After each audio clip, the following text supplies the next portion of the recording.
welcome to my channel, Amongst Outs. If you're new here, my name is Samantha and I am a homeschooling mom and I have 4 kiddos. In today's video, I just wanted to talk to you about a full 1-year update from the time I made the decision to pull our kids out from public school until now. We have officially hit our 1-year mark and it is so crazy that we've gotten here, but again, here we are. So if you're new and you haven't heard the story of how we have become a homeschooling family, my kids have all been, well, my older 3 kids all started off in public school, with my oldest spending the most amount of time in public school since he obviously started sooner. So he did kinder, 1st, 2nd, 3rd, and half of 4th grade. And then my daughter under him did kinder, 1st, and half of 2nd grade. And then my youngest daughter, she did half of kindergarten, and then I have a 2-year-old. So that is their length and experience in public school. And we previously lived in Colorado where all of my kids went to school, and I worked in the public school that they attended for a short while before I ended up working at the district level. And then also once I got pregnant with my 4th, I ended up stepping down from my district job as well and staying home again. So then we moved to Texas, and they were in school for half a school year before we decided to go through with going ahead and pulling them out. And there are lots of differences between the schools. I wouldn't necessarily say the school system. There's a lot of differences between what I knew was going on in our old school because I worked there versus here and not really knowing much. And then the curriculum choices were obviously different. The way that they were teaching was obviously different. And my son, who is actually really good at math, seemed to just get put down when he was here because they were teaching him something completely different. And I think that because of the grade level that he was in, he just wasn't getting very much support like he needed, considering he had already learned one way and they were only teaching it another way, but not really trying to help fill in that gap of what he was trying to catch up on. And my daughter had some of those issues with some other subjects as well. So there was that, and then there's just wasn't as big of an emphasis on some other subjects that my husband and I found important for our family, like were emphasized in Colorado. I would say that in our previous district in Colorado, there is a huge emphasis on the STEM fields. It is a really big priority in the state as a whole, as well as in the school district that we were in. So our kids were doing things that I would have never thought that they would do, as far as science, technology, engineering, and those sorts of things that I would have never thought that they would do. Definitely things that my husband and I never did in school, and we love that. We love the opportunities that it presented for them to be on various different engineering clubs and groups and things of that sort. And so when we came home to Texas, they are very not there yet, and so their computer class just wasn't on the level of what I was used to, what my kids were used to, and so that was something that was important to us. That is where I think that it really became important for my husband and I to realize, like, we don't have to be stuck in a box. And if something that my kids are interested in or something that we are interested in and we want them to learn is important for us as a family, then we needed to do what we had to in order to make that happen. And when we were moving, we actually had already considered homeschooling before going through with enrolling our kids here in public school in Texas. It was something that way back before my oldest son ever started kindergarten, it was just something that we always kind of considered, but we were definitely way too afraid to do it. And I was not confident in it. My husband wasn't confident in it. And so it was always like, you know, your kid turns 5, you send them to public school, and that's just what people do. And I didn't know anything else. I had a few friends. I had I think 2 friends who are homeschoolers, and I would ask them a couple questions, but it still didn't seem like something that I could personally do. And so I went with, you know, what everyone else does, and we just went ahead and did public school. It was easy. It worked for our schedule because I was working full time. I was working full time at the time, as well as still in school. So it I mean, it's convenient. Public school is definitely convenient. So it worked for us for the time that we did it. But then, like I said, when we got here, there were things that just no longer worked for our family. So then we decided to explore our options of what we could do. We considered private school and charter schools, and then we ended up considering homeschool as well, just because I wanted my kids to have a more, I wanted them to have a Christian education. So private school was something that we were really leaning towards, but the cost of private school is really high. And so then that would have meant that I would have had to put my youngest in daycare, and I then would have had to start working full time.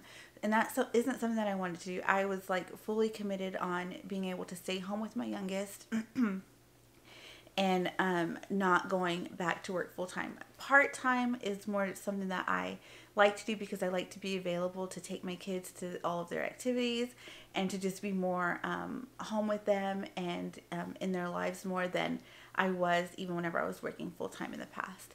So I just felt that for me, working full time wasn't the route that I wanted to go in order to make private school happen for all three of my kids. And then, you know, the fourth kid whenever he was old enough to go to private school. So then we looked into charter schools, and the area that we are, they just aren't in a convenient location. And so then we explored homeschool. I did a online homeschool conference. I watched lots of videos here on YouTube of other homeschooling moms just to see, like, especially ones who had also previously transferred from public school to homeschool. I checked out as many of those videos as I could, and then I, you know, watched curriculum videos, and I did all of that. I researched online. I found the Homeschool Coalition and the HSLDA, and I researched on their websites. And so then I just brought all of my research to my husband, and we talked about it. And as you would know now, it ended up being the decision and situation that worked out for us. So that's what we did, and it's been a full year since we made that decision, and so it has been absolutely amazing. So one of the other things that was really hard for us is in Colorado, my kids rode the bus to school, but the school was like down the street from our neighborhood. It was like it was like 2 minutes away, but we were outside of the walking distance. So we got a bus. And so school there didn't start until 9. Let me see. It used to start at 9, and then they moved it up to, I think, 8. So I think school started at between 8 and 8:30. I can't remember exactly now. But my kids didn't have to be at the bus stop until like 7:50. So that worked for us. And if they ever missed the bus, I could just easily take them, you know, drive them down the street to the school. So we loved that situation. We loved how it's set up. Well, when we moved here in Texas, the school is, not that it's like super far away, but it's not just right down the street. And then in order to get picked up on the bus, they had to be at the bus stop by like 6:30, I think it was. And that was just like putting a damper on all of our moods. And so they were gone much longer for the day here in Texas than they were in Colorado, because they were like, school was 8 to 3, I think, 8 to 2:30, 7:30 to 2:30. And then they would get home from the bus around 2:50. And so, or 3 o'clock. I can't remember the times exactly, but anyways, it was a shorter day, because here then they would have to be at the bus at 6:30, and then they were gone until the bus dropped them off at almost 4 o'clock.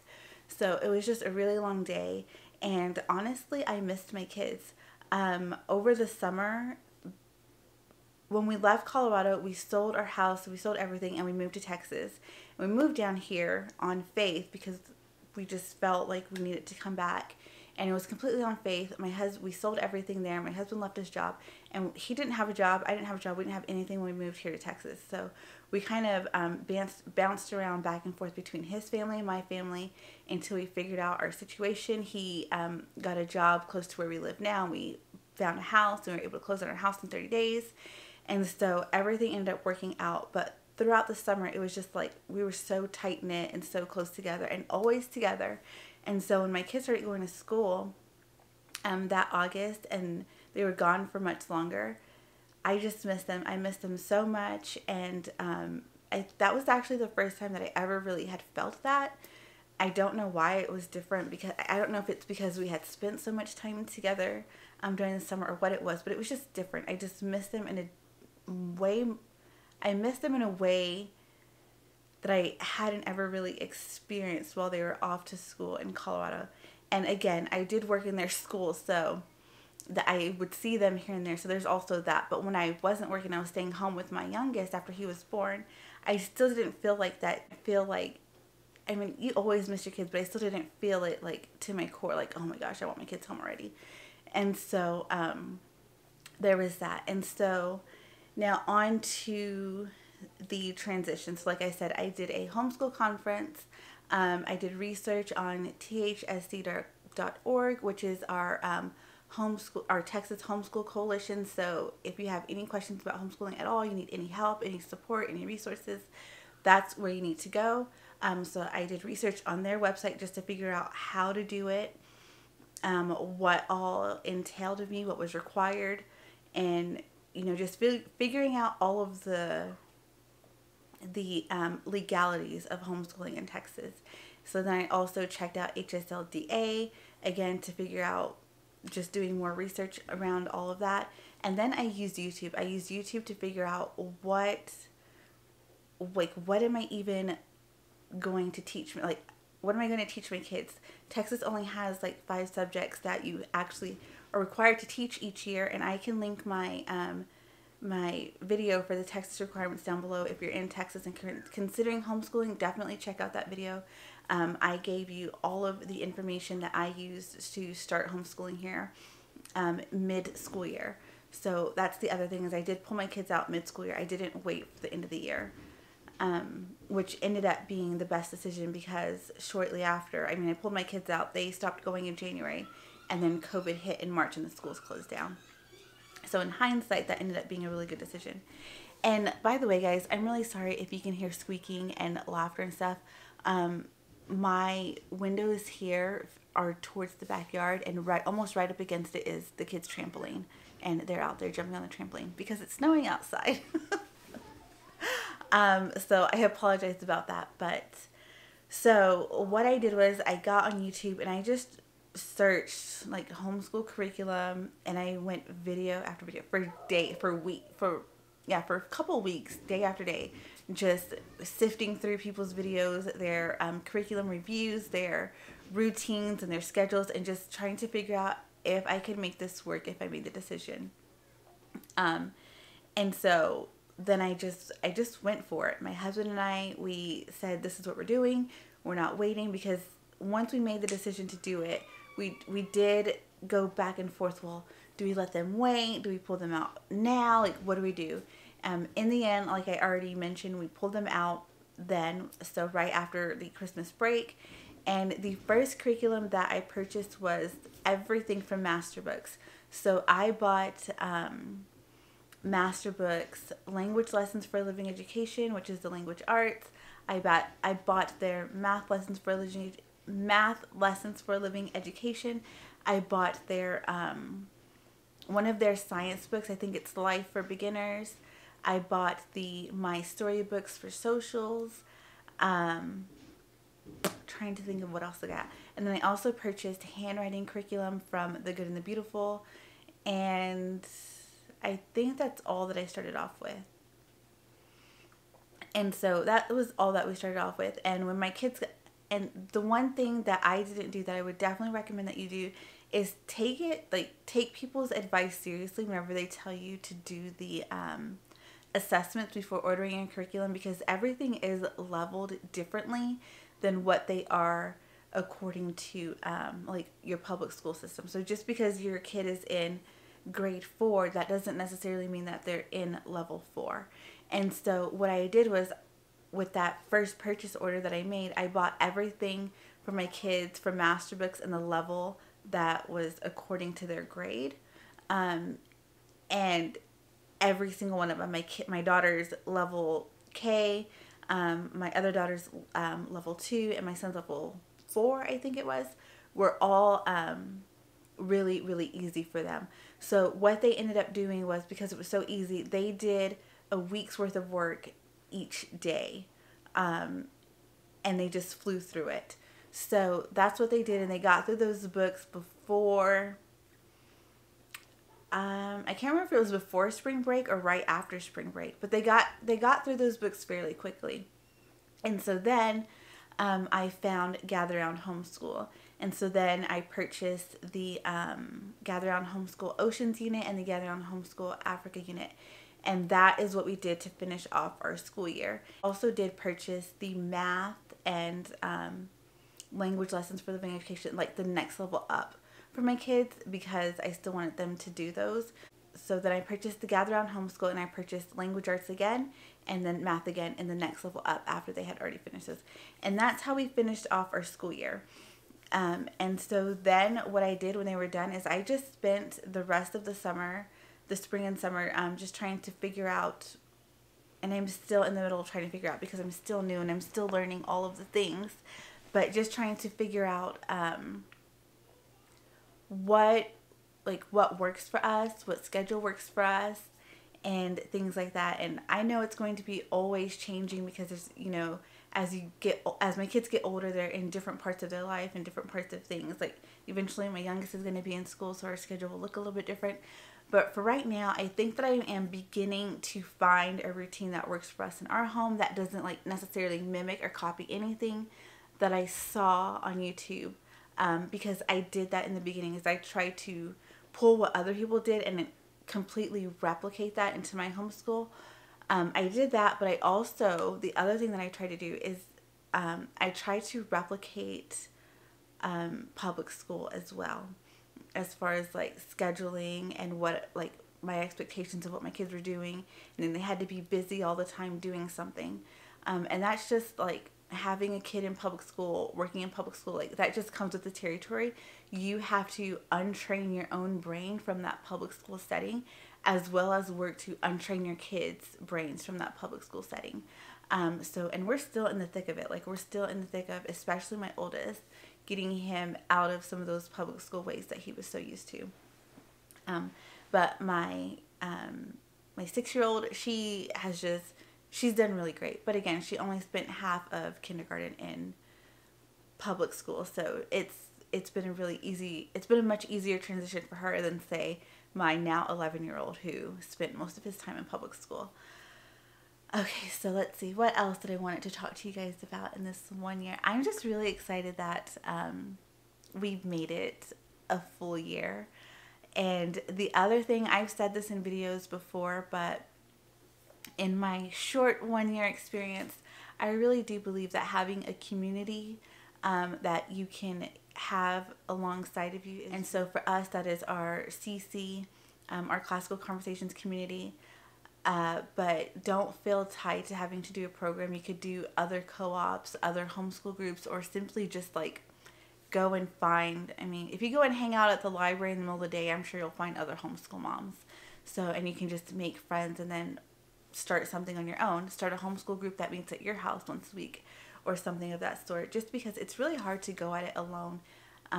Whenever you're having doubts or struggles or you're having a hard week, not having someone to talk to about it that has also gone through it or that is probably also going through it with you, that's hard. It's really hard to do things alone. So I would highly recommend finding a group, your homeschooling group, some moms that you can get beside and y'all can walk through this together. That is going to be really important.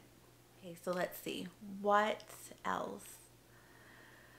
I think that I'm just getting more confident in myself and my ability to see myself as my kids' teacher as well as their mother, their mother, their nurturer, and their teacher.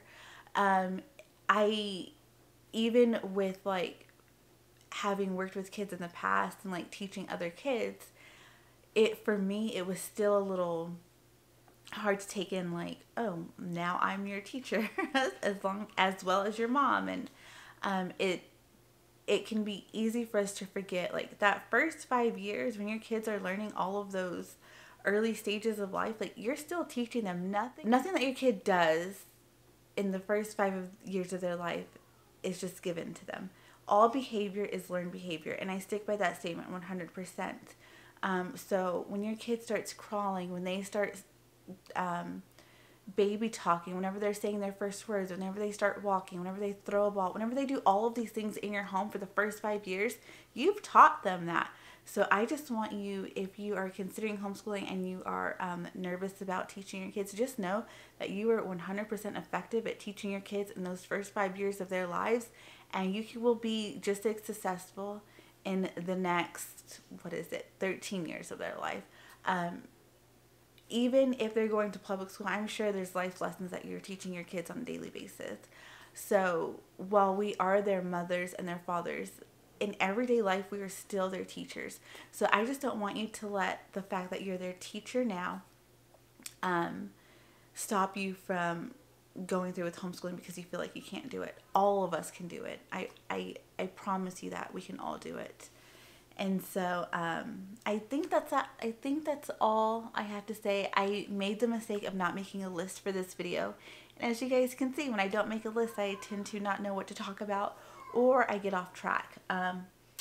So with that being said, I think that I'm going to go ahead and end this video, guys. And I just wanted to share in my excitement and my happiness of us being homeschoolers for a full year, and just let you know that it has been a weird first year, a trying first year, but also so incredibly amazing. I'm so thankful that God put it on my heart to even begin to have the conversation with my husband about homeschooling, and that after prayer, it was a decision that we decided to go through. And he continues to bless me with all of the areas that I fall short on, in helping to in helping me to become whole, in the ability to wake up every day and teach my kids. And I know he can do the same thing for you guys. If you guys enjoyed this video, please hit that like button. Also, if you aren't subscribed to my channel, I would love for you to subscribe, and I will see you guys in the next video. Bye!